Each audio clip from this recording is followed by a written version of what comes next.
So ePortfolios are a high-impact practice. Some people, that it can be a high-impact practice in two ways. It can be a high-impact practice on its own, or it can be a way to showcase other high-impact practices that students have at the university level.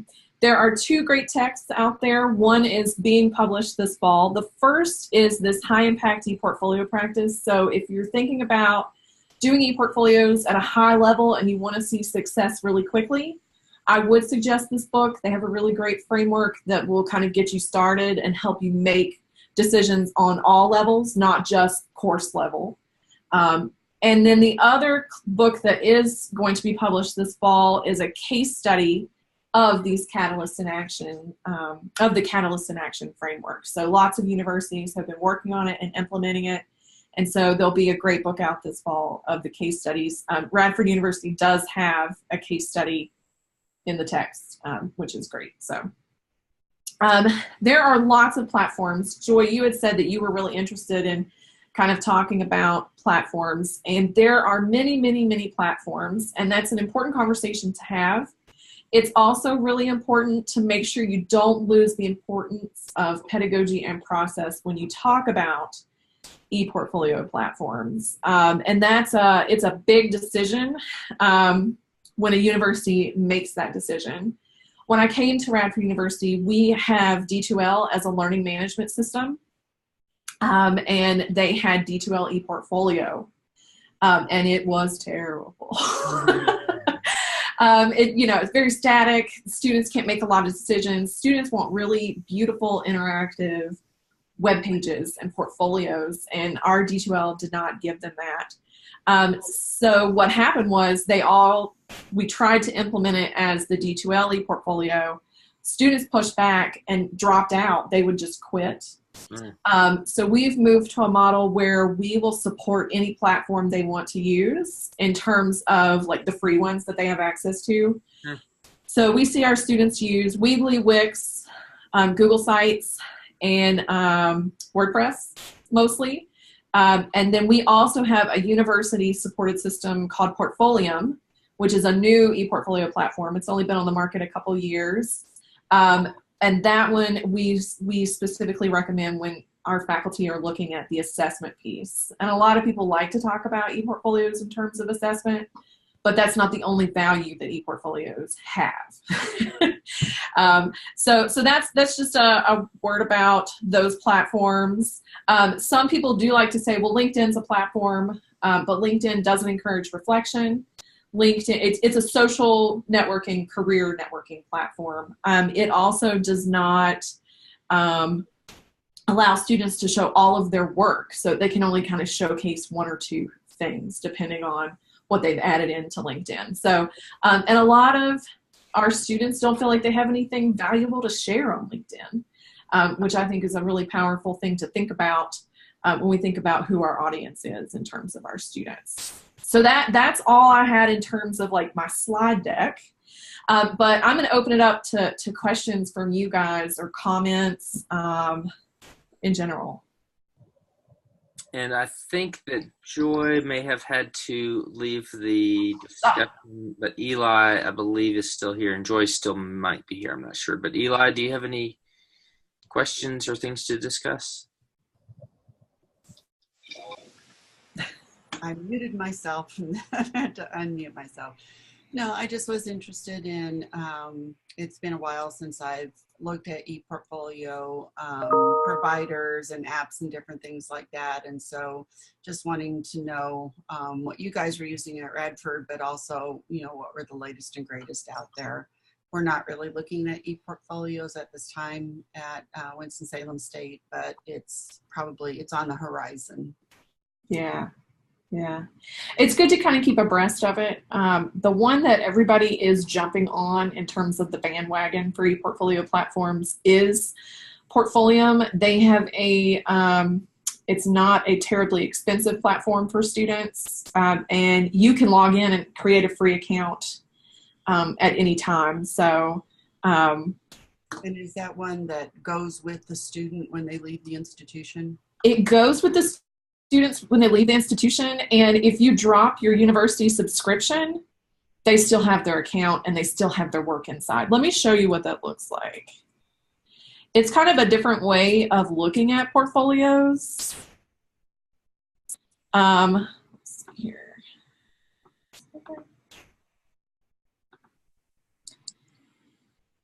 It's a socially networked platform. I'm not sure why this looks like the mobile desk side. It's normally, let's see. There we go. So this is what Portfolium looks like when you log in. It has a strength profile or a profile strength indicator. It has a news feed of people you're connected to. It has a place where you can quickly add things if you want to. If I click on the me icon and hit view profile, it has a profile page just like on social media. And a lot of people say that this kind of looks like Twitter and Facebook and LinkedIn maybe had a baby. They put it in a blender, and Portfolium is what came out. Yeah. So this is what the profile looks like, and students can come in and edit things. They can attach skills or projects to their different sections in here. But if I click on Portfolio, you're probably going to be shocked. Instead of creating pages and adding content to pages, students just focus on building tiles. Yeah. I did not know when my phone is ringing. Oh my goodness. It's just going to ring. I don't know how to hang up.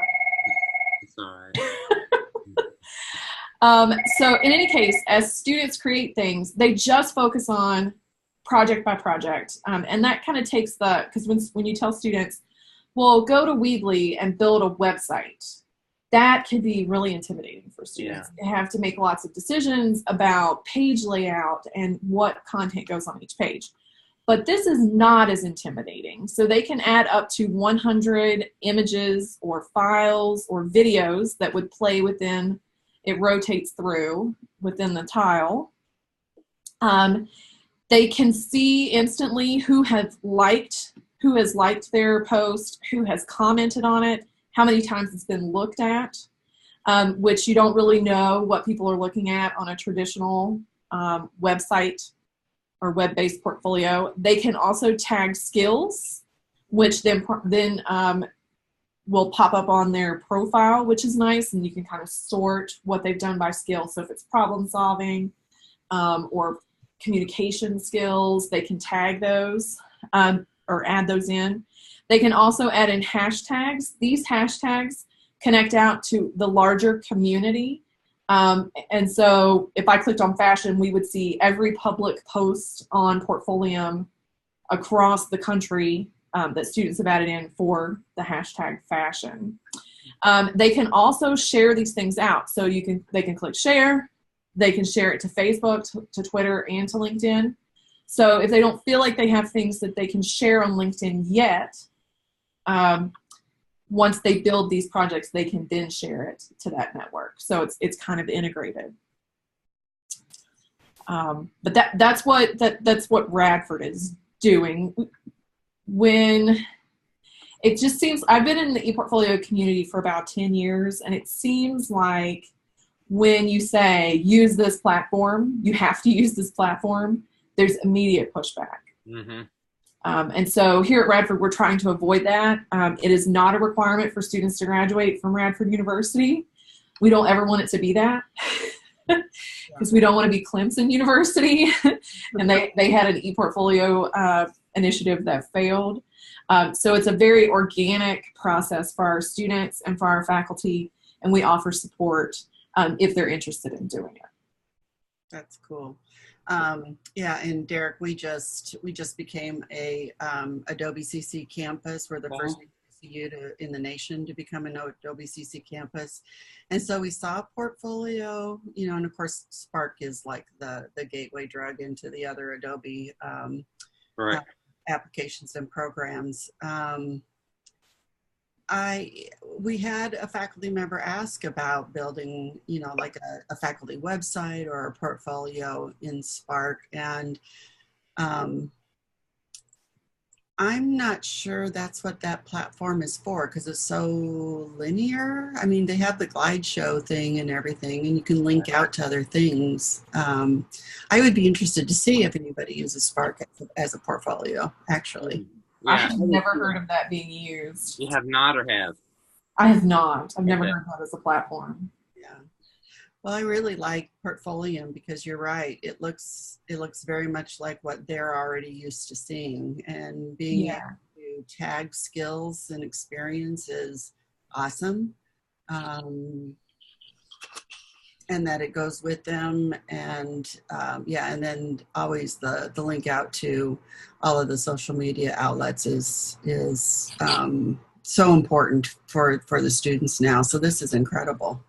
Well, I will say that I do love Portfolio. I think it's a great platform for some of our students. Now, our students in fashion design or students in architecture are not going to be impressed with this type of platform. But I kind of look at it, I really love portfolios, and I look at it as kind of like a gateway drug. And once I can get them on this, I can build them up to, if they would like to build a very fancy Weebly or Wix or WordPress. The thing that gets lost in Portfolio is the metacognitive process in terms of not project by project, but like overall. That kind of gets lost for students. And so we're working to build that in terms of, you know, adding it to their profile page, or once they complete a degree. If I click back here on profile, if I scroll down to let's see, I have a lot of stuff in here. Keep scrolling, so sorry. For example, for their education, they can click here in this edit button, and then the description, they can add some type of some type of meta reflection on the whole experience. So, and we're, you know, the thing that gets lost when you talk about technology is the pedagogy in the process. And it's important to remember that you can almost bend any platform to really do what you want it to do. And that's why we've taken such an eclectic approach here at Radford, instead of saying everybody has to use this platform. Yeah.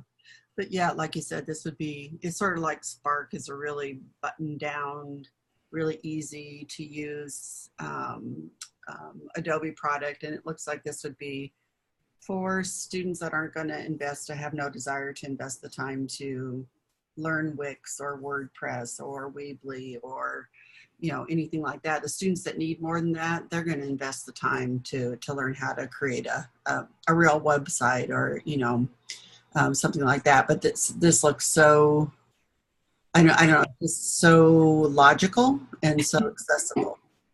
Yeah, it is logical and very accessible. It also will connect out. So if students already have a Weebly or a Wix or a WordPress and they want to feature something on their portfolio, they can put it both places, because it'll pull from the cloud. It will also pull from their Instagram accounts, Facebook, Twitter, Office 365, Google Drive. So they don't have to store anything on it, really. It pulls from the cloud. And our students are very cloud-based now, too. So, yeah, absolutely. Cool. Yeah. So do you have any other questions or comments that I can answer? No, not really. This is great. I have a question. Yeah. I've heard in the past, I think when ePortfolios was more wild west and everybody was doing their own thing, and let some students put stuff up in Facebook and some in, you know, this and that social media, but then couldn't get stuff out. Or if a class required that a student put something in online that was maybe work in progress or less than stellar professional, later when they got a job or they were looking for a job, they were calling the university begging to have them take that stuff offline. Yeah. Have you heard of that much? Or So I haven't. When students sign up for Weebly or Wix or WordPress, they're in complete control. Yeah, that's great. Of their website. Here at Radford, we have a gallery page on our website of student ePortfolios. So they're in control of the content. We just kind of link to it. And then they can change, they can change it, but what we have will link to whatever that live version is. In terms of portfolio, let's say you're a freshman and you write a really horrible paper, because we've all done it. I mean, I've probably done it as a grown-up. But you write a really horrible paper that you don't want on your portfolio.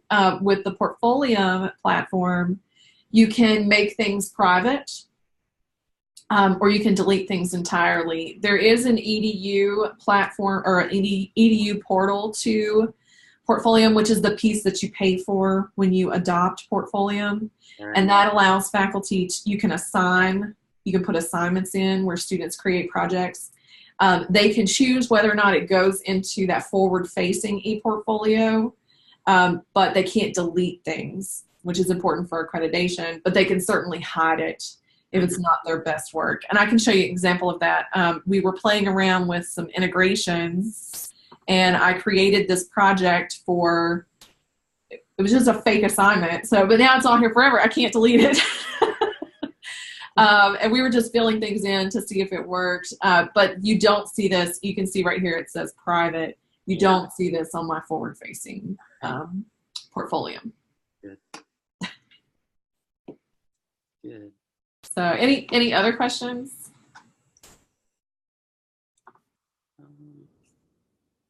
I don't have any, but thank you. This is very informative. Well, I do appreciate everyone coming today. You can reach out to me on Twitter. You can also email me at sblevins@radford.edu.